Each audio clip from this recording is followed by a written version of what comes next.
Selamat datang sedulur di Langgam Karsa, ruang cerita dan inspirasi bagi para pelaku perubahan. Di sini nanti kita akan ngobrol tentang nilai, karya, dan semangat untuk terus berdaya. Karena kami percaya niat baik yang dijalankan dengan cara yang baik bisa membawa perubahan nyata. Nah, kali ini saya akan bersama teman lama saya yang udah lama saya cari-cari dan akhirnya ketemu dan bisa saya undang di dalam podcast Langgam Karsa ini.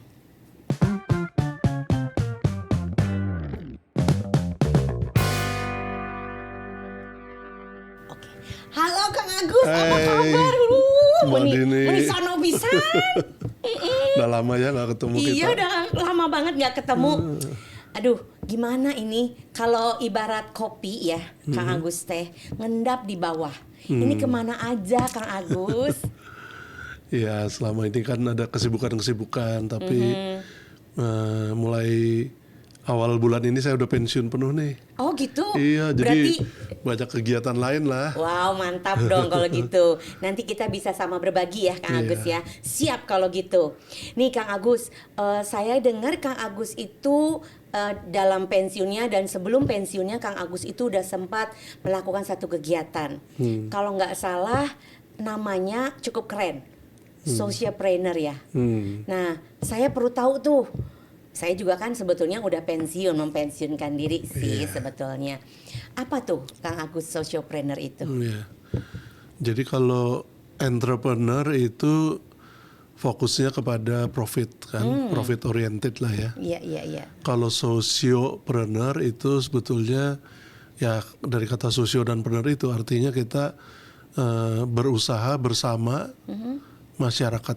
Sebetulnya kalau saya sih sebut ya masyarakat di desa yang punya komoditi unggulan, yang punya passion, yang kita bekerja sama untuk meningkatkan kesejahteraan mereka juga gitu.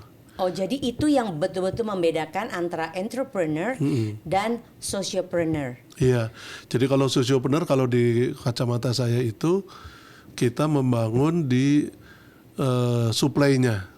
Supply. Jadi ya misalnya ini contoh yang saya lakukan kan saya bergeraknya di bidang kambing perah ya, kambing perah, kopi ya. Nah misalnya kambing perah itu saya itu beternak kambing perah bersama masyarakat. Tapi kalau saya mau jadi entrepreneur ya saya sendiri trading gitu ya. Kita ngambil dari supply-nya. Jadi ketika sociopreneur itu kita mencoba melihat ada potensi di daerah, misalnya yang saya lakukan ini kan di Cilacap sama di Purwokerto ya, untuk kambing perah ini. Nah, awalnya tuh mereka udah komunitas. Komunitas artinya komunitas ini ya tadinya masih ada 12 orang, terus 40 orang ya. Mereka sudah bisa beternak, tetapi kualitas ternaknya tuh lokalan lah. Jadi harga 800, 1.200.000. Kemudian kita intervensi. Nah ini proses intervensinya ini yang jadi sociopreneur nih. Karena saya masukkan kambing perah impor. Yang harganya mahal kalau impor kan. Iya. Gitu. Misalnya tadi saya bilang kalau yang lokal itu 800.000, 1.200.000, paling mahal 1.800.000. Kalau impornya 30 juta itu. Satu ekornya. Oh, tapi beda banget ya. Beda karena kualitasnya beda. Nah, tapi karena mereka sudah bisa beternak dan sudah menjadi passion mereka sudah tumbuh ya budaya untuk beternak dalam satu kelompok. Tadinya kelompok nggak apa-apa, ini informal kan? Iya. Nah, dari informal kita tingkatkan nanti kepada formal. Artinya tadinya komunitas, kemudian menjadi kelompok usaha bersama. Kemudian kita naikkan menjadi badan hukum koperasi peternak gitu. Jadi itu ujungnya atau pilihan? Ujungnya. Oh, ujungnya. Tadinya komunitas kan, komunitas boleh dibilang kayak hobi kan. Iya. Kemudian kita tingkatkan dia supaya berusaha jadi KUB, kelompok usaha bersama. Oh, okay. Setelah kelompok usaha bersama, tapi kan masih informal. Yeah. Kelompok usaha bersama, kelompok tani lah kalau di gitu. Ini kelompok peternak. Nah, kita naikkan statusnya jadi badan hukum yaitu koperasi peternak. Oh, jadi Namanya keren ya. Naik Iya. kelas dong kalau gitu Iya, mereka. naik kelas. Wow. Karena kalau dia sudah bisa badan hukum, dia Iya. bisa mengakses ke permodalan yang formal. Jadi bankable lah istilahnya. Ya, bisa bankable. Oh, oke. Jadi keren banget dong kalau gitu. Jadi selama ini sambil mempersiapkan pensiunnya Kang Agus, ternyata Kang Agus sudah memulainya berapa lama tuh? Kalau itu cukup lama ya, saya kira 5 tahun sebelum saya pensiun udah mulai karena sewaktu belum pensiun kan kita uang masih cukup ya. Iya. Nah ini kan usaha seperti ini kan ada jatuh bangunnya pasti. Jadi kita harus mengalokasikan sumber daya lah Iya. untuk bolak-balik, untuk beli modal gitu Iya. mengikuti kan gitu. Iya. Oh gitu. Berarti pemahaman saya sociopreneur sekarang saya sudah lebih jelas. Dia ada satu panggilan tertentu ya Pak. Jadi nggak hanya fokus untuk hitung-hitungan untung dan rugi. Iya. Betul. Iya betul. Jadi kalau yang saya lakukan di Cilacap itu sebagai investor saya cuma terima 30%. Oh itu pembagiannya. Pembagian keuntungan Oke. keuntungan. Bukan kemudian maro ya seperti maro 50% atau 60-40 bukan. Saya ambil 30. Yang petani penggaduhnya itu 60. Koperasinya 10%. Formulanya harus selalu seperti itu atau itu kesepakatan? Ya itu kesepakatan sih. Oke. Ketika itu 80%, 10% yang koperasi berarti itu entrepreneur ya? Kalau Iya. itu seperti itu. Benar ya? Kalau entrepreneur ya hitung-hitungan seperti nilai bunga ya. Harus dapat berapa persen misalnya katakanlah kalau kita naruh di deposito misalnya dapatnya setahun 6% ya, kalau dia entrepreneur kan maunya setahun tuh mungkin 12% ya. Untuk gitu kan. returnnya ya Pak? Iya, jadi kayak 1% sebulan misalnya. Iya. Itu entrepreneur tuh kan, kepengen dapat Oke. 12% setahun kan gitu. Tapi kalau sociopreneur ya kita lebih bawah dari deposito nggak apa-apa gitu. Karena lain kebahagiaan ya kan. Iya betul. Kalau yang satu memang untuk pendapatan murni sebagai pendapatan tambahan, kalau ini kita bisa mendapat teman, pergaulan bersama-sama dengan masyarakat, ada kesenangan lah, Iya. kebahagiaan tertentu kita bisa bersama-sama dengan masyarakat setempat mengangkat suatu komoditi, kemudian ya inilah yang disebut mungkin gotong royong dalam bidang ekonomi semacam gitu ya, sociopreneur itu ya. Satu bukti ya, gotong royong yang ya, nyata. mewujudkan itu. Oh oke. Jadi saya sekarang sudah lebih paham bedanya antara sociopreneur dan entrepreneur. Jadi kalau sociopreneur itu ini kan kita banyak yang pastinya belum tahu nih sedulur ya Kang Agus. Jadi kalau misalnya mau jadi sociopreneur itu apakah ada persyaratannya atau hanya dengan tekad, semangat gitu kan, karena ini adalah moral calling gitu, panggilan moral. Menurut Kang Agus apa yang sebaiknya dilakukan untuk orang-orang yang terpanggil untuk itu? Iya, ini memang betul calling ya, panggilan untuk membangun daerah atau desa yang punya potensi, ya kan? Jadi yang pertama yang harus kita lihat tuh potensi di desa itu. Misalnya dalam bidang peternakan kambing lah, artinya di desa itu masyarakat desa itu sudah biasa piara kambing. Karena kita tidak mungkin mengubah budaya, sulit. Jadi kalau secara umum ya, kalau di Jawa Barat tuh lebih senang piara domba, Jawa Tengah piaranya kambing. Jadi jadi kita jangan ngerubah-ngerubah tuh. Jadi mereka senang piara kambing, ya sudah kita introduksi dengan kambing unggul. Itu satu. Jadi ada potensi setempat, pakannya, udaranya, budayanya. Yang kedua, karena biar bagaimanapun namanya juga planner ya, ada usaha bisnis, jadi kan ada risiko. Jadi kita harus mendapatkan champion. Kita menemukan championnya. Champion itu maksudnya pengelola atau yang pekerjanya atau apa tuh Kang Agus? Ada leader, ada informal leader. Jadi ini bukan lurah atau orang tua ya, bisa saja anak muda tetapi dipercaya menjadi leader di kelompoknya dan punya visi yang sama dengan kita untuk mengembangkan itu. Apakah yang dimaksud champion itu dia udah biasa mengelola tadi pertandingan atau perlombaan, udah biasa? Iya, harus. Oh, harus. Harus supaya kita nggak sia-sia modal yang ditanam itu, Iya. ya kan, bisa tumbuh dan berkembang karena ada orang yang sudah memang paham.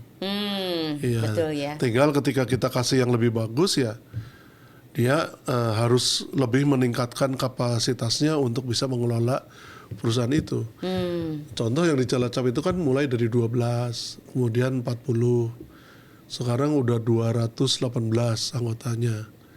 Tadinya sebarannya cuma di desa Tayem, terus satu kecamatan Karangpucung, terus berkembang ke kecamatan lain, menyeberang ke Jawa Barat, ke Pangandaran, gitu kan? Dengan sama produknya?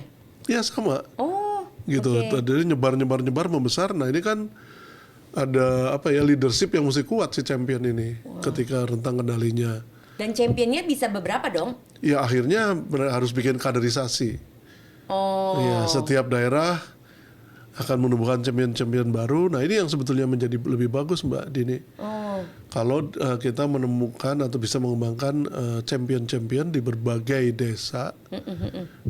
Kan kalau kecamatan aja udah berapa desa tuh? Benar, Mungkin 5-6. benar. Ya kalau kita bisa 5 kecamatan kan berarti bisa menemukan paling enggak 30 leaders ditambah yang lain. Jadi bisa 90 atau 100 orang yang benar-benar menjadi leader. Kan leadernya harus selain ketua kelompok kan dia ada biasanya yang ngelola uang atau yang juga yang seleksi ya. Iya. Yang seleksi bibit, yang ini. Ih, menarik banget, pasti seru tuh. Pasti seru. Kang Agus kan tadi sudah juga menyampaikan ya tentang champion, pentingnya produk unggulan. Iya. Penasaran saya karena Kang Agus ini udah kayak semedi deh istilahnya ya, ternyata nggak muncul, nggak kegiatan, nggak ketemu, ternyata dimulai 5 tahun ya merintis ini. Ya udah 5 tahun sebelum pensiun. Sebelum pensiun kan? Saya sebenarnya pensiun dari Bank Indonesia itu tahun 2018, jadi 2013 lah mulainya. Mulainya kan? Apa tuh Kang yang tiba-tiba Kang Agus bisa mau di jalur sociopreneur gitu, memutuskan untuk menjadi seorang sociopreneur. Apa tuh yang menjadikan inspirasi itu? Boleh cerita dong. Ya itu tadi kan namanya calling ya. Kebetulan saya itu saya tuh dari kecil itu sudah hidup nyaman sebetulnya. Dari keluarga yang hidupnya nyaman, nggak pernah susah. Ya kalau orang tuh, saya kebetulan di Bandung, tinggal di rumah Belanda gitu. Jadi dari kecil saya tuh istilahnya mau mandi tinggal ceklek gas air panas kan, mau ngangetin susu juga ceklek. Di Bandung kan dulu langganan susu tuh dari Lembang diantar. Fresh milk ya? Iya, karena semua sudah tersedia lah. Iya betul. Nah, tapi orang tua tuh ngajar untuk kita peduli kepada anak-anak yang susah, lebih susah lah ya. Yang kurang beruntung yang kurang beruntung ya. Dulu kami suka membagi mainan, sebetulnya diajarkan membagi mainan kepada. Jadi kalau mainannya udah nggak disenengin tuh, nggak boleh cuma ditumpuk, tapi dibagikan gitu. Jadi supaya lebih sosial ya. Dibagikan ke anak-anak yang kurang beruntung dan ibu saya bilang, coba kamu lihat matanya anak itu begitu membuka. Kan saya suruh bungkus pakai kertas koran tuh. Jadi waktu anak tuh mau buka tuh saya suruh lihat matanya. Bagaimana kata sinar mata anak itu, senengnya dapat mainan yang saya udah tendang-tendang gitu. Iya, udah diremehkan gitu. istilahnya ya. Nah, kayak gitu. Lalu saya juga sudah mulai lama sih panggilan itu ya. Kebetulan saya masuk Bank Indonesia juga ikatan dinas. Waktu itu saya suruh memilih beasiswa. tingkat 2 tuh saya dikasih kesempatan untuk memilih beasiswa Ikatan Dinas, Stanford, Caltex atau Bank Indonesia. Saya sempat bertanya kepada dekan saya, Prof, saya ini anak kecukupan, saya bilang gitu. Saya kuliah aja naik mobil, saya bilang gitu. Masa saya dikasih beasiswa, gitu kan? Bukannya saya nggak mau, tapi rasanya jiwa saya, loh saya ini anak orang kecukupan, sedangkan saya tahu ada teman-teman saya yang zaman itu ya, tahun 70 akhir itu, belajar aja di lampu jalanan. Belajarnya tuh di Cikapayang, di bawah lampu jalan, karena rumahnya nggak ada listrik, rumah kosnya. Jadi kan saya ngerasa ada ketimpangan sosial ya, karena saya udah memang dari kecil tuh dididik untuk punya empati kepada masyarakat yang kurang. Jadi saya kan juga spontan saya bilang begitu. Terus profesor saya bilang, ini beasiswa prestasi akademik. Kamu udah terpilih, udah sangat beruntung. Kalau kamu nggak mau, ambil aja uangnya, kamu pakai buat ngasih beasiswa orang lain. Terus waktu itu Bapak dapat uang juga? Iya, beasiswa. Jadi maksudnya dalam bentuk uang atau full ini? Uang. Uang. Oh, I see. Ya. Uang, beasiswa uang. Jadi dari saya itu kuliah 1 semester di Unpad itu 48.000. 1 semester 48.000. Sedangkan beasiswa saya dari Bank Indonesia 36.000 tiap bulan. Jadi ya gede kan? Gede pada saat itu iya, ya orang, Kang ya. Orang 6 bulan 48.000 di tiap bulan dapat 36 gitu. Iya. Nah akhirnya di depan rumah saya itu ada tukang warung kopi. Mereka keluarga ya sangat sederhana lah, buka warung di depan, dan oleh ibu saya dibiarkan sih. Akhirnya saya membiayai 2 anak untuk sekolah sampai SMA dari beasiswa itu. Luar biasa. Nah itulah mulai bahwa ya kita memang di dunia ini kan hidup juga harus berbagi ya, Pak Dini ya. Ya kita berbagilah, jangan semua itu panahnya itu harus untuk kita lah. Kita juga kepingin kalau yang bisa kita bantu, kita tolong. Ya itu sih sosiopreneur itu. Jadi saya kira sedulur kita yang nonton nih, pastinya kalau yang nonton dan seneng ngikuti pembicaraan kita, pasti mereka ini adalah orang-orang yang sudah ada calling nih. Tinggal bagaimana mewujudkan itu kan. Betul. Memang tidak mudah loh. Benar. Tidak mudah. Pasti. Ya, karena ini berkolaborasi dengan banyak orang. Iya, jadi ngasuh kelompok nih kita. Ngasuh kelompok itu nggak mudah, dan terutama kita rely on leadership dari championnya ini. Oke. Jadi sampai sejauh ini saya simpulkan dulu nih Kang Agus, supaya nggak nanti jalannya kita lebih spesifik enak nih. Jadi menurut Kang Agus, beda antara entrepreneur dan sociopreneur. Sociopreneur itu lebih mengutamakan pemberdayaan, di mana proses bagi hasilnya yang jauh lebih besar itu adalah dibagikan kepada memang orang-orang yang sudah dipercaya, yang tadi disebut dengan champion. Produknya adalah dipilih untuk nanti produk biasa diangkat naik kelas menjadi produk unggulan.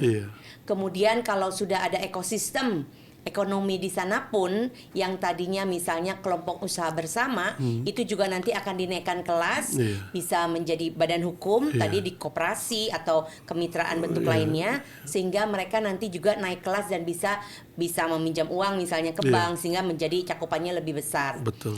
Nah kemudian menurut Kang Agus penting sekali bahwa lokal produk itu disesuaikan dengan apa yang terbaik di daerah itu tadi disampaikan ya. Jadi karena mereka sudah terbiasa, nanti champion yang sudah terbiasa melakukan misalnya kambing, memang daerah itu cocok untuk kambing, seperti itu ya Kang Agus ya. Oke, nah nanti setelah itu prosesnya bagaimana orang-orang yang seperti Kang Agus pengalaman untuk bisa bekerja sama untuk terus membangun sehingga bisa terus digetuk tular dan ini akhirnya bisa diperbesar gitu ya Kang Agus ya. Iya, ada satu yang sedikit keliwat itu mungkin tadi saya juga kurang men-stressing. Jadi di daerah itu juga kemampuan daya dukung alamnya itu cukup, sehingga dia jadi murah. Misalnya kambing itu makannya daun-daunan.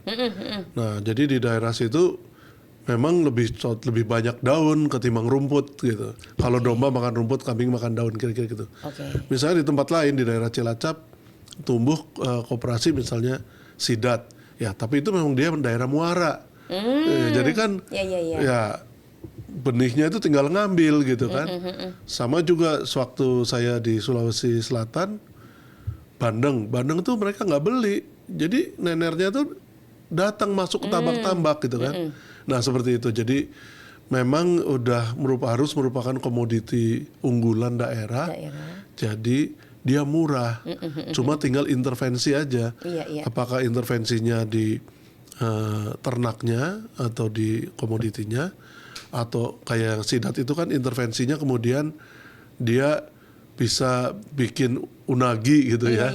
Bikin unagi itu produk akhirnya, intervensinya. Dan pakan, tadinya mungkin pakannya alam, ini bikin pakan yang sidat ini tumbuhnya bisa lebih cepat besar. Atau dalam kaitan bandeng juga begitu, mungkin yang tadinya cuma bandeng jadi ada ditambah rumput laut, tambah udang gitu kan. Jadi bukan hanya bandeng ya, satu tambak misalnya gitu. Ya mana yang menguntungkan, tapi yang jelas daya dukung alam dan budaya itu yang sudah in place. Tinggal kita karakter orang. Iya, menarik sekali. Tadi Kang Agus sudah bocorin ada beberapa unggulan ya di daerah-daerah tertentu.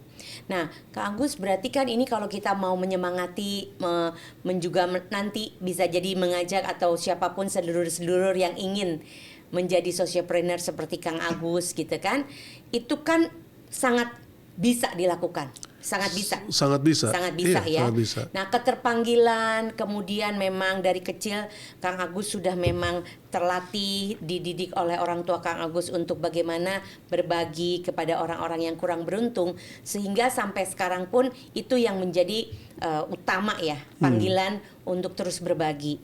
Nah, kayaknya enak kalau didengar sekarang. Pasti perjuangan di awal tahunnya, waktu mau memulainya nggak gampang. Nanti Kang Agus cerita dong, kan Kang Agus yang pengen nih terpanggil.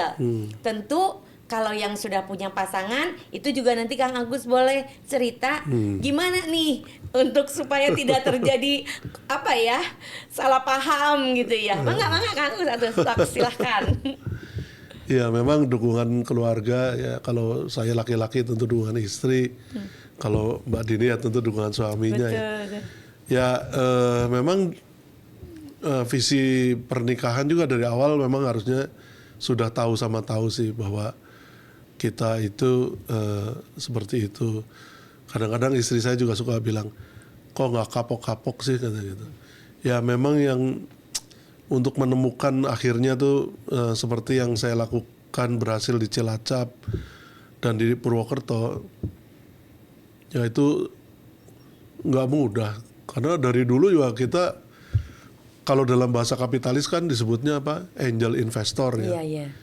Artinya ngelihat ada anak punya potensi, kita chip in, kita coba support. Tapi memang dari perjalanan itu saya juga akhirnya paham bahwa memang kita nggak bisa sih kalau ke satu orang, harus komunitas. Jadi saling kontrol ya. Iya. Sedangkan komunitas saja masih belum tentu sukses tuh. Oh. Iya. Berarti Kang Agus dapat support dong. Iya. Oh ya, kalau dari rumah dari udah. Dari rumah ya. Karena kan sudah bertahun-tahun ya latihan. Punya visi yang sama untuk melakukan hal ini. Nah, yang kedua adalah menemukan komunitas yang tepat. Jadi nggak boleh perorangan yang dibantu. Bagusnya komunitas. Iya. Oke. Nah, perjuangannya waktu itu kalau kita bisa kembali mundur tuh, tantangannya itu gimana tuh sampai akhirnya tadi saya dengar ada Cilacap, ada Purwokerto, terus daerah-daerah lain ya tentunya nanti. Gimana tuh tantangannya? Apa saja yang terjadi? Iya, kalau tantangannya itu adalah ya sebetulnya menemukan championnya itu ya. Menemukan championnya itu, kita bisa percaya kepada si champion itu ya. Jadi waktu yang Cilacap itu saya mulainya ikut di kambing perah lokal juga sih. Oke. Jadi mulai ikut 5 ekor gitu. Saya lihat oke, tambah lagi sampai akhirnya saya ikut 20 ekor di situ. Itu udah jadi sosiopreneur atau udah masih entrepreneur waktu itu? Udah sosiopreneur? sosiopreneur. Oke. Udah saya bagi hasilnya saya 30% gitu. Oh tetap, oke.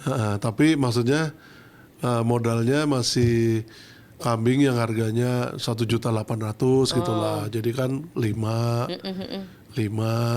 jadi nggak nyampe 10 juta lah, atau 10 juta katakanlah gitu ya. 10 juta. Ketika udah jalan berapa tahun ya waktu itu ya, saya kira udah 2 tahun 3 tahun ya. Kemudian saya coba mintakan CSR tuh. Saya minta dukungan CSR untuk kambing impor. Kambing impor 3, 1 jantan 2 betina impor. Dikasih CSR untuk mereka gitu. Ya. Jadi kalau CSR kan memang untuk kelompok ya. Iya. Udah ternyata bisa nih.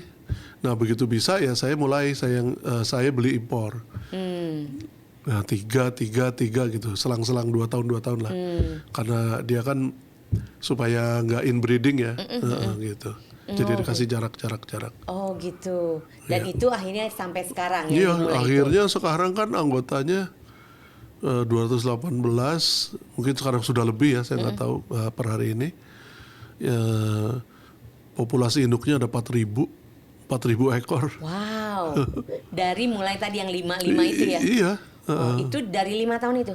Dari ya kan saya mulainya sekitar 2018 lah gitu. Wow, itu hal yang wajar ya, maksudnya percepatan itu karena tergantung kita mau unggulan si orang tuanya, parentnya dari ininya kayak apa ya? Karena kan setelah kelompok kami punya jantan impor, lalu kami kan bikin line breed ya.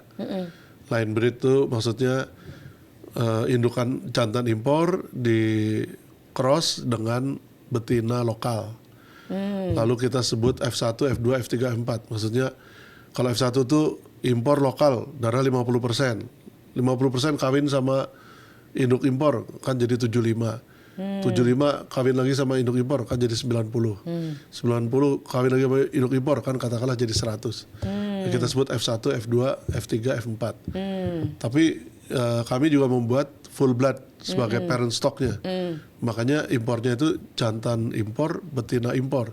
Tapi ini di inti ya, di kelompok inti kita bikin yang full blood namanya. Okay. Full blood. Cuman lahiran Cilacap. Oh, lahiran lokal. Lahiran lokal. Tapi bapak darahnya? ibunya darahnya impor. Oke. Nah, ketika kita sudah punya itu, kan para anggota kita juga dia nambah populasi, nambah betina lah, untuk dikawinkan dengan misalnya jantan F2, jantan F3, jantan F4. Karena kalau yang di luar belum boleh pakai full blood. Full blood masih ada di kandang inti.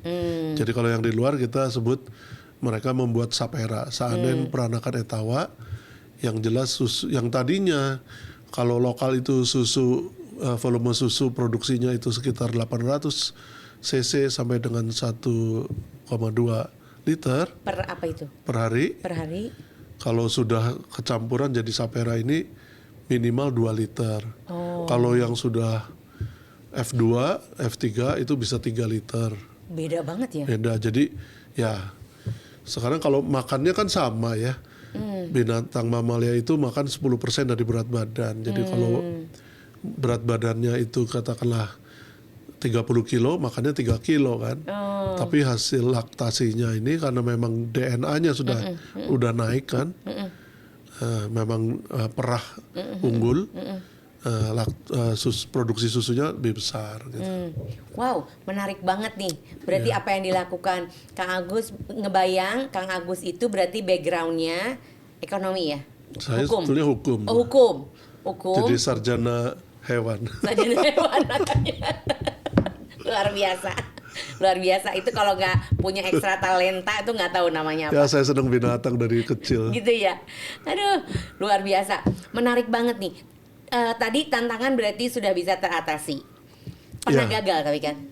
Ya kalau dari muda ya kan kita tadi chip in ke beberapa orang hilang uang ya pastilah. Tapi bukan ditipu kan?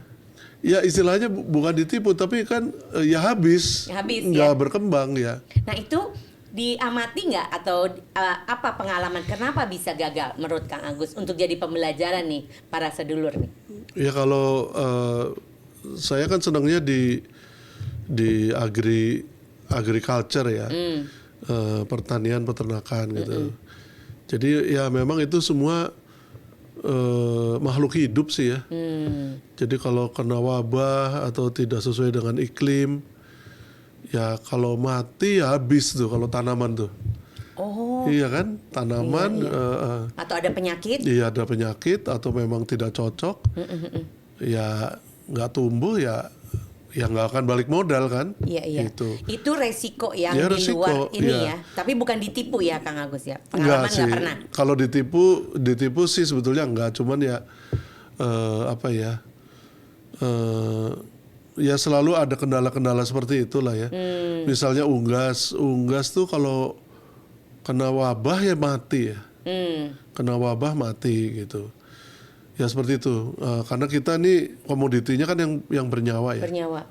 Berarti kegagalan bukan diakibat karena karakter si champion, tapi lebih karena tadi ya penyakit bisa, faktor alam yang Iya. memang di luar dari kendali. Iya. Karena mencari championnya itu Kang Agus kan tadi kalau saya dengar udah terlibat langsung ya, mulai Iya. dari yang jadi deket dengan orang yang Harus memang dekat. udah akan Iya. dipilih jadi champion ya Iya, Kang Agus. iya, iya. Oh oke, nggak khawatirnya kan para sedulur ngeliatnya Kang Agus sudah berhasil salah langkah karena ini ya berharap kan bisa Ya, jadi maka itu kalau saya pelajaran. sih kepada para sedulur-sedulur penonton ini, pemirsa, mendekatinya komunitas kalau menurut saya. Oh, Kalau komunitas. saya mungkin saya terlalu berani terus dekat kepada individual ya.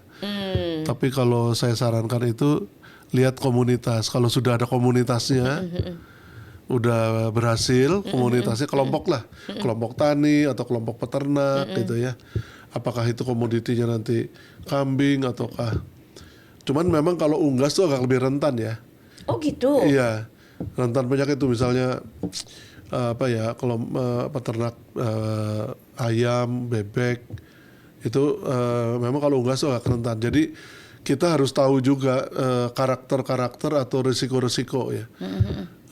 Walaupun mungkin jumlahnya kalau secara uang misalnya kita ikut sapi, kambing, ayam, bebek kan beda-beda ya. Kalau Iya, ikut iya. sapi ya mahal. Mahal. Kambing lebih murah, Iya. ayam lebih murah, bebek lebih ya sama ayam. Ya itu tergantung size kita mau coba ikut berapa. Iya. Jadi coba dengan cara mungkin baiknya tuh intervensi bibit unggul.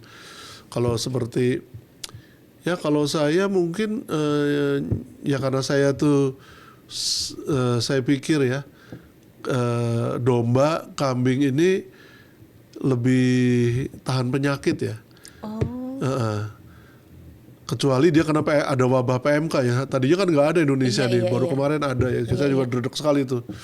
PMK takutnya habis tuh. Benar. Karena PMK tuh, aduh, yang sapi di mana-mana itu sapi perah kan sampai habis tuh. Iya. Tapi sapi memang sangat rentan PMK. Kambing, domba lebih kuat ya. Jadi kemarin alhamdulillah sih nggak ada kematian ya, nggak ada kematian di kelompok saya itu. Iya. Di Cilacap sama di Purwokerto nggak ada kematian. Tapi kita betul-betul menerapkan biosecurity. Jadi saya bilang jangan ada kambing dari luar, sementara stop. Kita nggak. Jadi jangan sampai dari kelompok. Kan tadi saya bilang kan sampai beberapa kecamatan. Iya. Jangan sampai dari kecamatan sini bawa ke kecamatan sini. Jangan semua ditahan di situ. Gitu. Dilokalisasi. Dilokalisir. Terus jangan berkunjung. Oh, Gitu. Sementara kalau berkunjung mesti disemprot. disinfektan. Iya, disinfektan dulu gitu. Iya, memang kita saya waktu itu harus datang ke sana Iya, terus menyampaikan concern itu Iya, supaya semuanya mendengar gitu Iya, ya iya, bahwa ini memang sangat berbahaya kan di desa itu ya mungkin orang juga gak biasa ya mungkin sih udah lihat-lihat HP ya tapi mungkin penyebaran informasi bahwa ini bahaya itu mungkin Iya. masalah alert ini mungkin juga agak susah ya Benar. dia pikir itu Tidak sedahsyat mengerikan iya. dampaknya ya, Padahal efeknya. kalau ya saya waktu itu staf khusus Menteri Koperasi kan kita ngeliatin, Iya. waduh, Datanya. sapi dari koperasi ini, Iya, koperasi iya, ini iya, pada lapor kan, Iya. itu jadi kan redek sekali saya itu takut ya. Terbayang. Jadi itu kekhawatirannya. apa namanya sosiopreneur sih bisa juga bisa di tanaman. Saya kopi ya, kopi saya lakukan nih kalau kopi sih baru sekitar mulai mungkin 5 tahunan lah. Hampir sama, cuma lebih duluan kambing. Kambing kan 5 tahun sebelum pensiun. Oh, sebelum tahun pensiun. Ini mah 5 tahun setelah ya? Iya. Ya Menarik, tahun 2020. 20. Menarik. Iya. Itu nanti kita mau gali lagi nih, Iya. Kang Agus. Yang aku menarik dari Kang Agus itu kayaknya kalau udah bicara sosiopreneur kegiatannya itu antusias banget nih. Ya udah iya. nyatu tuh Iya, Kang iya. Agus dengan kegiatan ini. Nah, championnya pasti orang-orang muda dong. Iya. Nah gimana tuh Kak Agus teh gimana bisa meyakinkan mereka, kan mereka bisa aja mau menjalankan yang dengan cara mereka ya, karena pasti Kang Agus kan juga membina mereka, membimbing mereka, Iya. berikan pelatihan gitu ya kan Kak Agus ya? Iya. Nah gimana tuh Kak Agus untuk meyakinkan para anak muda baik yang waktu itu dan ya bisa jadi sedulur-sedulur muda yang mau ya untuk bergabung, apa tuh Kang Agus?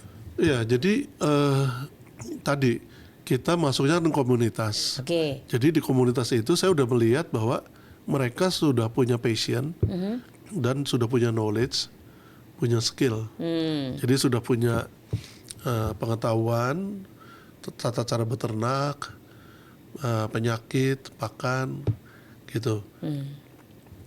Kita cuman nambah misalnya kita sampaikan coba sekarang pakan itu kita bikin green pellet misalnya gitu dari 14 macam tanaman yang tadinya mereka mungkin ya memang pakan ya mereka ngarit Tinggal ngarit. iya tapi sekarang kita coba disistematisir gitu kan coba sih kalau 14 jenis gitu ya akhirnya mereka terapkan misalnya gitu terus misalnya jadi tanam yang ada produk baru misalnya tanaman baru waktu itu misalnya indigo vera ini coba tanam indigo vera nih bagus gitu itu kan biasanya kan kambing makan gamal daun turi gitu ya yang dari zaman dulu lah ya. Iya. Sekarang coba tambah beberapa tanaman lain gitu terus coba bisnisnya bikin ekosistem jadi kita coba jual kandang jadi jual susu jual bibit, mungkin jual pakan, karena udah koperasi coba jual obat-obatan kan, ya kan? Bikin kandang, coba kita jual kandang yang knockdown gitu ya, gitu. Berarti kekinian makanya bisa menarik anak-anak muda ya Iya untuk terus itu. apanya tuh mereka untuk ear taggingnya itu untuk tahu stambum. Udah pakai komputer kan anak muda. Iya benar. Jadi mereka bisa adaptasi lah dengan aplikasi. Kita juga terus dibina oleh Unsud, dibina oleh Dinas Peternakan, terus pas koperasi ya dibina oleh Dinas Koperasi, terus dibina Bank Indonesia. Ya waktu itu karena sudah indukan sudah banyak, udah ribuan.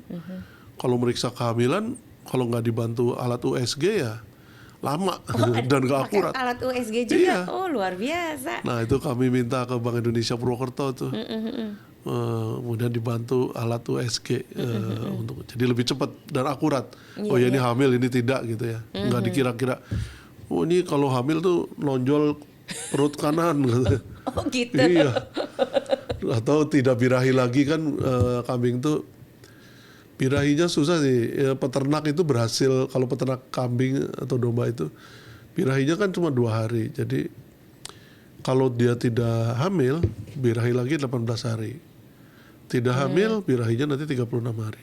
Tidak hamil lagi birahinya setahun lagi. Jadi kan rugi. Iya betul. Jadi harus mengenali siklus birahi dan kehamilan tuh. Jadi kalau udah positif ya udah tenang, udah oke. Iya. Itu sih. Karena untuk mencetak tadi ya kambing-kambing unggul ini ya. Iya. Nah berapa itu jenis apa ya Kak, di tempat Kalau yang di Cilacap saya Cilacap. itu Sanen. Sanen? Namanya Sanen. Sanen itu nama lembah di Swiss. Jadi kambing ini kambing pra Eropa. Cocok Swiss. dengan alamnya. Iya cocok Cilacap. sih. Oh, alhamdulillah. Kambing bulunya pendek kan. Kemudian dikawinkan sebetulnya dengan kambing Jawa Randu itu darahan dari peranakan Etawa. Jadi kambing dari India Arab yang sudah masuk ke sini pada zaman kolonial ya. Oh. Jadi ini persilangan antara kambing Jawa Arab dengan kambing Eropa Australia. Wah menarik banget nih. Saya ngobrol gini sama Kang Agus banyak hal yang membuka wawasan saya. Nah Kang Agus, tadi kita bicara tentang sociopreneur. Menurut Kang Agus, kenapa saat ini khususnya di Indonesia deh, kita butuh banyak orang-orang yang terpanggil sebagai sociopreneur? Iya, sebetulnya sih kalau sociopreneur itu memang sangat dibutuhkan oleh negara ya. Dalam kaitan dengan ekonomi kerakyatan, ekonomi gotong royong. Sebetulnya pengejawantahannya badan hukumnya ya berkoperasi. Tapi kadang-kadang kalau ngomong koperasi orang suka pikir wah ya dulu pernah jelek sih ya waktu zaman KUD atau apa. Jadi kekinian ya kita ya ekonomi gotong royong ya udah namanya kemudian sociopreneur itu. Ya kalau semua orang menjadi entrepreneur dalam kaitan kapitalistik, ya akhirnya tuh ekstraksi artinya memanfaatkan tenaga kerja murah, upah murah, semuanya tuh harus serba murah untuk menghasilkan keuntungan setinggi-tingginya kira-kira gitulah. Kalau kapitalistik kan seperti itu. Kalau bisa ini apa-apa murah, jadi nanti dijual mahal kira-kira kalau kapitalistik secara mudahnya begitu. Kalau ini kan enggak sebetulnya. Kita juga modal kita berkembang, kita punya penghasilan, tidak serakah lah ya, tidak serakah, orang lain ikut maju. Jadi saya sih cukup sangat bahagia kalau ke Cilacap melihat teman-teman di sana itu, sedulur-sedulur di sana itu hidupnya lebih meningkat, rumahnya bagus-bagus gitu kan. Sekarang ya, alhamdulillah. Iya. Berarti perasaan yang nggak bisa dibayar dengan uang.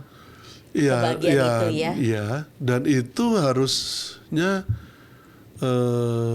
banyak yang mau ikut turun tangan tuh. Iya.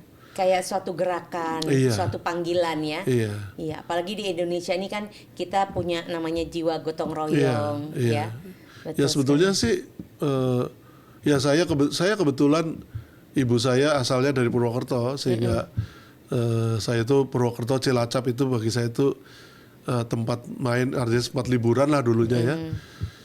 Walaupun saya kecilnya di Bandung. Nah jadi para pemirsa, sedulur-sedulur sekalian, kembali ke desamu gitu. Apa desa ayahmu atau desa ibumu atau desa nenekmu, ya kan? Betul. Di mana kamu kira-kira bisa nyaman berinteraksi. Kadang-kadang juga perlu bahasa daerah lah. Kebetulan kan saya itu walaupun saya di Bandung ngomongnya bahasa Sunda, dulu yang ngasuh saya itu selalu datang dari Purwokerto. Jadi saya ngomong ngapak itu saya masih bisa. Jadi, luar biasa. Iya, jadi saya nyaman tuh. Ngomong ngapak tuh mereka ngomong saya walaupun tahu bahwa ini mah nggak tulen gitu ya. Kedengaran gitu. Aspal, asli palsu. Kedengaran bahwa ini nggak tulen. Tapi mungkin dari saya logat saya aja kelihatan bahwa saya itu ada Banyumasannya gitu kan. Nah jadi coba bangun, walaupun tidak berarti bahwa tidak boleh di daerah lain ya. Saya juga ada pemberdayaan di Garut ada gitu ya. Di Gadok ada ya yang senyamannya gitu. Karena saya bisa bahasa Sunda, bisa bahasa Jawa ya. Kita berinteraksi situ. Dan memang tidak ya yang penting itu harus ketemu komunitasnya, lihat championnya. Sebetulnya kalau champion itu kita lihat ketika orang ini ngomong, mereka tuh memperhatikan. Atau ketika kita tanya, dari satu kelompok misalnya ada 10 orang ya, kita tanya, coba saya mau tanya, di sini yang unggul itu apa? Nanti yang 9 tuh pasti ngelihat ke dia tuh. Itu udah tanda ya? Iya. Oh, Oke. itu tuh championnya tuh itu. Oh, itu Gitu. caranya yang Iya. paling cepat ya Kang Iya. Agus ya? Oke. Pasti semua orang orang Indonesia itu memang seperti itu. Dia akan nunggu pimpinannya untuk ngomong. Bukan semuanya kayak di Eropa semuanya mau ngomong, enggak. Kan kalau orang kita kan diem. Iya, iya. Dan apalagi di desa, pasti semua nyelinguk dulu tuh. Iya. Ngelinguk sana, oh berarti itu tuh championnya tuh. Kalau dia udah ngomong, nah nanti yang lain responnya secara gestur gimana kan? Manggut-manggut, apa, nggak ada perlawanan kan? Oh ya berarti dia udah informal leader. Iya, Kita jangan ambil formal leader. Kalau formal leader itu banyak intrik. Oh, malahan di banyak desa. di desa.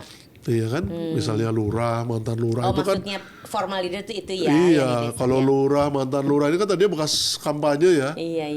Iya, ini kita jadi jangan yang kita harus jangan yang ikut yang intrik politik di daerah. Jadi kita kan mau bangun kelompok. Iya. Kita nggak usah mengumpulkan seluruh kampung kan, tidak perlu kan. Ini kan kita siapa yang mau dulu sebagai contoh 10 orang, 12 orang itu udah bagus gitu. Karena yang tadi Kang Agus bilang kan, Iya. yang jadi champion itu adalah orang yang memang sudah melakukannya. Iya, dia sudah melakukan, sudah praktek, kita tahu. Dan kita mau berdayakan Ya lebih kita baik mau lagi. berdayakan, itu sebetulnya sih. Yang intervensi tadi Iya. kan. Wow, menarik banget nih Kang Agus. Kalau saya berpikir nih, ceritanya ini pasti koma dan komanya banyak. Karena menarik sekali nih Sociopreneur. Ya mesti kapan-kapan Mbak Dini kita mesti lihat sih. Kita harus pergi ke tempat, Iya. belajar juga di sana. Iya. Tanya. Nanti bikin video, mungkin kita bisa Bener. bikin podcast lagi tapi pakai video itu Betul. atau gimana ya. Dan keseruannya nyata. Dan kita bisa langsung belajar bertanya dari mereka. Nah, ya, Kang itu. Agus, ya. Betul. Ya karena kalau gini kan para sedulur pemirsa ini yakin apa enggak? Iya apa enggak? Nah, itu dia ngomong, belum tahu lihatnya kan Iya, gitu. benar. Nah, nanti sedulur kita akan rencanakan untuk pergi ke tempatnya, tentunya yang di tempat yang Kang Agus ya. Iya. Karena ada berapa tuh Kang Agus tempat yang bisa kita kunjungi? Wah banyak ya sebetulnya. Saya sih ada beberapa, bukan yang saya ikuti ya, tapi ada beberapa yang istilahnya ada sentuhan lah ya. Itu komunitasnya itu ada kambing perah di Cilacap itu line breed, di Purwokerto itu cross breed, perah juga tapi cross breed. Di Haji Barang ada lebah kelanceng, di Baturadin ada kopi, di Banjarnegara ada mokaf. Mokaf itu tepung singkong tapi bukan aci ya. Oh, bukan aci. Bukan aci, tapi menarik tuh. mokaf. Mokaf. Oke, keren namanya. Terus ada lagi ada anak hebat. Itu tadi sidat apa Oh ya? ya sidat. Sidat itu bukan belut ya. Belut itu kan yang di sawah. Segini-segini kalau belut kan. Iya. Sidat itu bisa semeter ya. Oh ya? Semeter iya. Tapi tentu yang dimakan kan nggak semeter. Unagi itu paling unagi ya berat 1,6 kilo kira-kira kali. 1,6 kilo. Segini.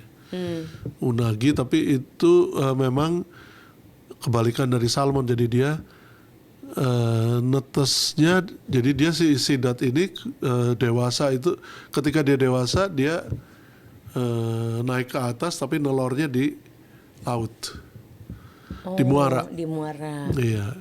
Menarik. Jadi dia diambil dari glass eel namanya. Glass eel tuh masih bening-bening. Dipelihara di akuarium, setelah 10 cm masuk ke tambak gitu. Itu menarik karena ini koperasi Sidat Sejahtera di Sidareja ini dia memproduksi unagi. Jadi supply ke Jakarta dan ekspor. Ekspor. Iya. Menarik sekali. Berarti Kang Agus maksudnya kita berbicara tentang produk unggul Indonesia dong, Iya. akhirnya yang Iya. bisa diekspor Iya. dan juga pemberdayaan secara ekonomi, Iya. kesejahteraan juga untuk masyarakat Iya, desa ya. iya, sayang biasa. sekali memang pemerintah daerah atau swasta atau orang-orang kampung setempat yang lebih maju ya ekonominya, kok nggak melihat peluang ini gitu ya. Jadi hampir di sepanjang pantai selatan Jawa itu isinya orang Jepang. Oh iya, Iya, orang Jepang, orang Taiwan pada piara sidat. Kang Agus nanti kita bisa berkunjung ke Sidat. Saya belum pernah tahu dan kayak apa tuh. Iya. Jadi Pasti seluruh juga penasaran. iya, jadi yang sidat di Cilacap ini juga dia yang membina profesor dari Jepang. Oh, Profesor itu mendedikasikan dirinya di Cilacap ini sampai menikah dengan wanita setempat. Sayang dia COVID kemarin meninggal ya. ya Allah kasihan. Innalillahi. Jadi si profesor ini yang ngajar semua sampai akhirnya mereka bisa bikin unagi itu. Tapi udah sempat turun tuh ilmunya. Iya udah turun. Alhamdulillah. Nah bagusnya kalau profesor ini bukan mau bikin perusahaan Jepang, dia ngajari masyarakat itu loh. Jadi Luar biasa. sociopreneur dia juga. Sociopreneur ya.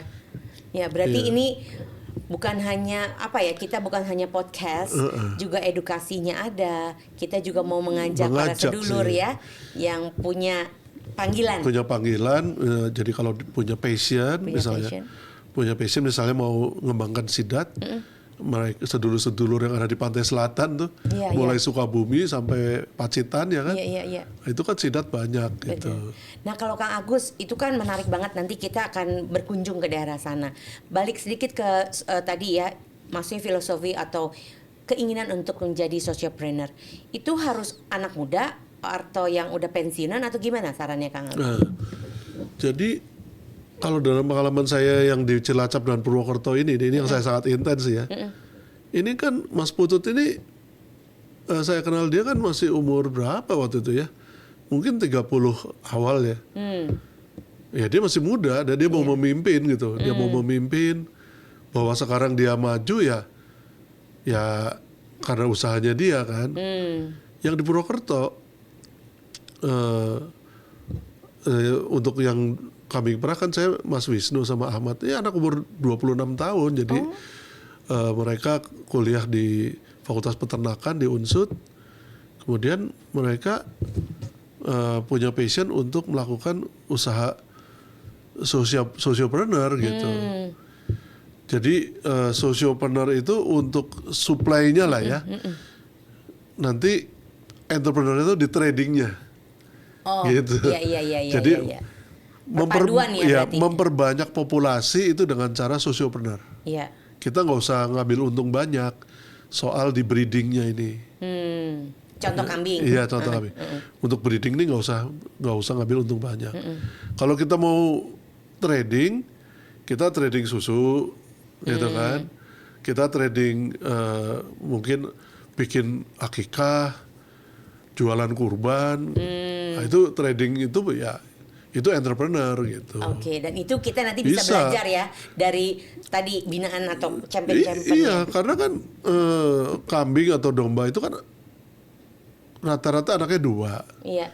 Dan alam itu sudah apa ya? Sudah mengatur yang lahir itu lebih banyak jantan. Oh. Iya, maka baru itu tahu saya. iya, maka itu di agama Islam kurban, akikah itu domba jantan, kambing jantan. Ya memang sapi jantan karena yang jantan itu lebih banyak. Gitu. Jadi dan jantan tuh kalau di kandang atau di luar kan bertarung ya, teritorial kan. Iya. Jadi ya itu dikurangi gitu. Nah, jadi kalau saya misalnya saya mau jadi entrepreneur di bidang kambing, ya saya kan misalnya ini menjelang kurban nih bulan-bulan ini, saya udah bisa telepon Mas Putut tuh misalnya. Mas Putut ada berapa ya jantan untuk kurban? Coba saya mau pesen 500 ekor gitu. Dia kirim nanti kan. 500 ya saya jualan. Nah itulah saya sebagai entrepreneur. Oh jadi bisa pakai 2 topi ya, sociopreneur dan entrepreneur. Iya. I see. Ya kalau kan mungkin para pemirsa nih sedulur-sedulur kita kan, ya rugi amat kalau jadi sociopreneur buat Iya, 30% cuma 30%, gitu kan. Ya, maksud saya Nggak kalau menarik kata iya mereka. kan, ya kalau kamu memang entrepreneur, mau untungnya lebih besar, ya belinya kan dengan harga anggota. Jadi ada harga anggota, perbedaan anggota, kan? iya. Gitu, harga anggota kamu jual ke harga kurban tuh nanti kan 100. Sekarang misalnya nih contoh harga sekarang mungkin 60.000. Nanti kalau kurban kan 100. Ini contoh analogi ya. Contoh per kilo lah Per ya. kilonya. Kalau beli sekarang tuh 60.000 nanti jual 100. Kan untung besar gitu ya. Iya. Kalau memang punya jiwa entrepreneur ya untuk jualan kurban atau jual daging gitu. Seperti itu. Berarti itu juga menarik juga untuk generasi muda. So Karena mereka combining antara Sociopreneur. sociopreneur untuk breeding, untuk supply misalnya. Kalau di bidang pertanian ya begitu. Untuk penanaman itu coba kamu sociopreneur, membina petani, bisa kopi ya. Membina cara nanam pohon, cara ngurus pohon, bibit, pasca panen. Kalau mau jadi entrepreneur, bikin kafe, kopinya beli dari petani itu. Karena kan bisnis harus sustain, sociopreneur pun harus sustain. Iya, karena itu butuh biaya kan? Iya, karena di desa itu kalau tidak ada introduksi dari orang yang punya modal, punya pengetahuan, itu ketinggalan. Ada panggilan. Iya. Ya, punya Jadi panggilan juga mereka orang desa ini untuk memproduksi itu bisa. Oke. Udah pasti bisa memproduksi. Istilahnya know-how-nya tak ada Udah lah tahu ya. lah. Cuman bibit yang bagus. Mereka aksesnya kemana? Misalnya kambing seanen Swiss, lo beli dari mana? Impornya nggak bisa, dia nggak tahu cara impor kan gitu. Iya. Kopi mau suruh A sampai Z mulai nanam, mupuk, ngobat, pasca panen, ngeringin, giling, packaging ya nggak mungkin lah. Kan ada segmen-segmennya gitu. Iya, Jadi iya, kalau yang untuk apa sih pertanian, budidaya itu sociopreneur. Trading itu entrepreneur. Itu nanti ada hal yang memang juga harus dipakem-pakemnya ada lagi ya Kang. Iya. Wow, menarik sekali. Banyak yang dalam waktu berapa nih kita udah bisa banyak yang kita dapatkan. Nih Kang Agus, kalau Kang Agus bisa menceritakan supaya juga menarik para sedulur untuk terpanggil menjadi tadi ya sociopreneur, kita awali untuk tadi memulai niat itu karena cukup bermanfaat kan, banget kali ya manfaatnya. Iya. Hal apa yang bisa Saya minum ya. silakan menginspirasi dan mau mengajak siapapun yang mendengarkan nonton podcast Langgam Karsa ini untuk tergerak menjadi sociopreneur. Silakan Kang Agus. Maksudnya saya Ya, menghimbau, mengajak karena manfaat yang dirasakan oleh Kang Agus. Ya, sebagai manusia kita adalah insan yang sebetulnya memiliki jiwa untuk berbagi kan. Karena kita ini makhluk sosial. Nah, salah satu ciri manusia dewasa tuh bedanya dengan anak kecil kan. Kalau anak kecil kan semua punyaku, harus aku ego. Kalau manusia dewasa kan keluar udah mulai kepengen ngajari, kepengen ngasih, pengen panahnya keluar. Nah, sekarang tinggal memang kita harus punya alokasi sih.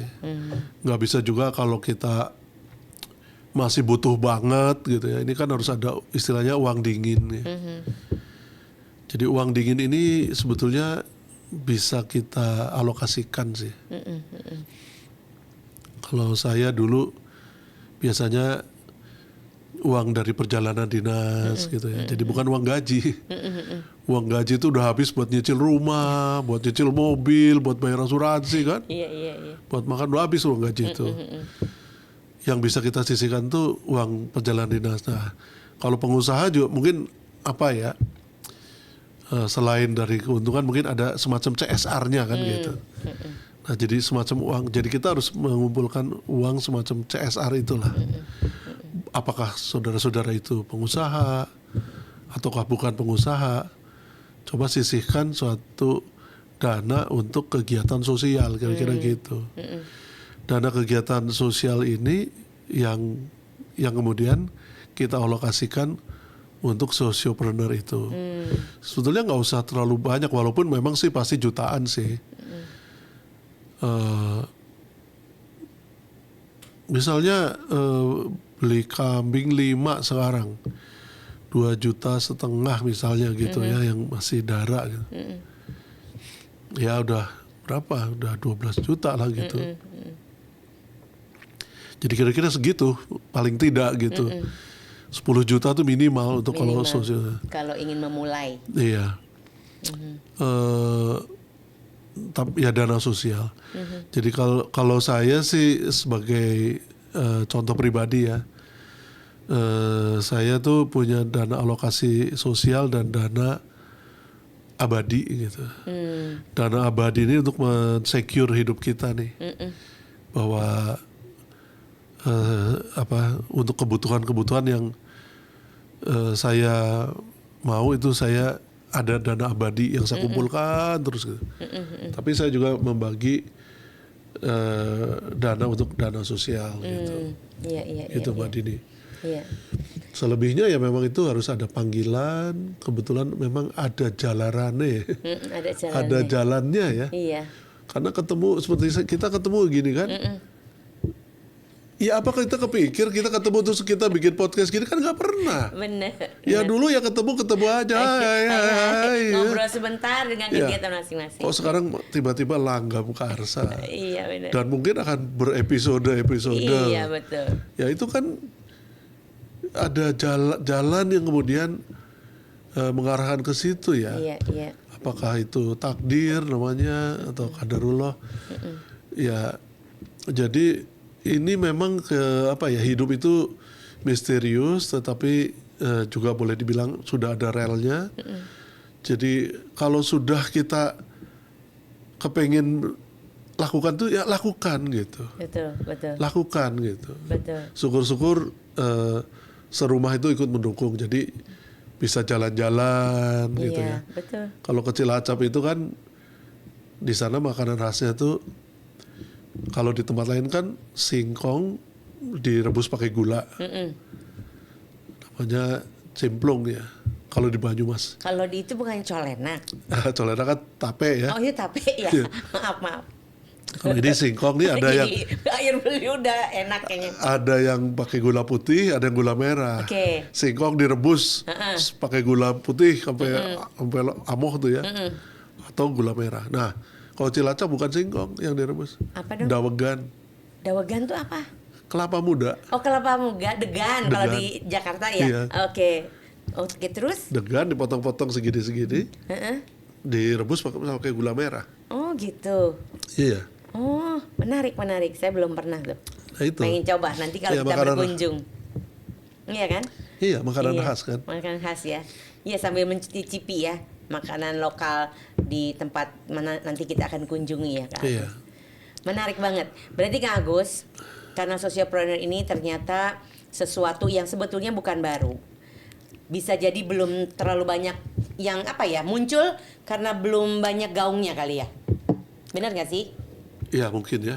Ayo kita mungkin juga sudah banyak sih pelaku-pelakunya ya. Cuman mungkin tidak menyadari bahwa ini sosiopreneur. Mungkin ada bagusnya kalau Langgam Karsa ini kita menghimpun teman-teman yang sosiopreneur, coba sharing. Komen, sharing, datang ke podcast ini untuk berbagi. Betul. Bareng-bareng kita. Jadi ketahuan lama-lama kita mungkin bikin asosiasi atau komunitas sosiopreneur Indonesia. Betul. Itu mungkin keren. Nanti kita bisa melakukan pengarus utamaan tuh. Iya. Yang senang domba, karena domba kambing ini ya, by the way ya Mbak Dini ya. Ini bukan hanya soal ketahanan pangan atau anti stunting atau ketersediaan daging, tapi ini masalah sustainability atau kesinambungan ibadah. Karena kalau sampai domba kambing ini menjadi satwa dilindungi, waduh, orang nggak bisa potong kurban, nggak bisa. Dam haji tahun depan mau dipotong di Indonesia 250.000. nggak bisa makan sate lagi kalau sampai itu. Jadi ini ketahanan pangan juga ketahanan beribadah domba kambing ini. Jadi memang ya kenapa saya misalnya, dan saya pikir itu lebih mudah karena makannya tuh, kalau saya boleh bahasa Jawa sih itu tagline-nya tuh suket dadi duit gitu loh. Hanya makan rumput jadi uang. Atau godong jadi duit, kalau di kambing makan daun jadi duit. Melalui perut kambing ini kan. Iya. Kambing ini perkembangannya sangat luar biasa loh. Seekor induk kan lahirnya anak dua ya. Ketika dia melahirkan anak yang ketiga, anak pertama lahir. Jadi ketika si induk melahirkan anak yang ketiga 2 ekor, anak pertama melahirkan 2 ekor. Ketika si induk melahirkan anak yang keempat, anak pertama dan yang kedua melahirkan. Masa ini sampai secepat itu? Iya. Oh, Makanya gitu. 10 tahun, kalau kita punya 100 ekor, 10 tahun bisa 10.000. Oh gitu. Iya, kalau nggak dijualin ya. Iya, kalau nggak dijualin. Oh. Jadi memang cepat sih. Cepat, makannya dedaunan, jadi green business ya. Kita punya pupuk, kalau apalagi kalau kambing perah itu punya susu, punya pupuk, punya daging, punya kulit. Gitu kan. Bisa dipergunakan ya Semuanya ya. Jadi kalau kita di desa beternak kambing atau domba, maka desa itu juga punya pupuk sebetulnya. Tidak ada ketergantungan pupuk. Kalau desa itu punya kambing perah 50 induk, 1.000 anak udah bisa ikut minum susu gratis. Gitu, nggak usah. Artinya MBG itu bisa di enhance dengan kambing perah gitu. Iya. Susunya langsung dari susu lokal ini ya, iya, nggak usah harus bikin susu yang didistribusikan jauh-jauh. Dari lingkungan sini aja aja, bisa, iya. Betul. Pemberdayaannya jadi lebih ya. Lebih ya. Benar. Sebetulnya tuh ayam petelur, kambing perah itu sangat cocok tuh buat di desa. Entok itu sangat cocok. Jadi tidak mungkin anak-anak tuh stunting kurang gizi. Iya, bisa menambah gizi juga dan proteinnya ya. Ayam kampung lah kalau paling tidak.